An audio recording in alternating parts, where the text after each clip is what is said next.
नमस्कार शेतकरी मित्रांनो, स्वागत आहे तुमचं आपल्या कृषी कन्या यूट्यूब चॅनलवर। बघा शेतकरी मित्रांनो, आजचे हरभरा बाजारभाव लाईव्ह व्हिडिओच्या माध्यमातून आपण बघणार आहोत।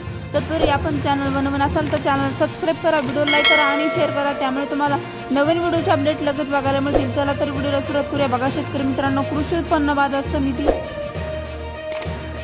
पुणे आवकाली 42 क्विंटल, किमान दर 7,000 रुपये, कमाल दर 7,400 रुपये, सर्वसाधारणतः 7,200 रुपये। पुढील बाजार समिती दोंडाई आवकाली आहे 19 क्विंटल, किमान दर 3,600 रुपये, कमाल दर 4,676 रुपये, सर्वसाधारणतः 4,100 रुपये। पुढील बाजार समिती माजलगाव जिल्हा बीड आवकाली आहे 6 क्विंटल, किमान दर 4,300 रुपये, कमाल दर 4,881 रुपये, सर्वसाधारणतः 4,651 रुपये। पुढील बाजार समिती हिंगोली आवकाली 11 क्विंटल, किमान दर 4,050 रुपये, कमाल दर 4,600 रुपये, सर्वसाधारणतः 4,325 रुपये। पुढील बाजार समिती रिसोड आवकाली 15 क्विंटल, किमान दर 4,250 रुपये, कमाल दर 5,100 रुपये, सर्वसाधारणतः 4,700 रुपये।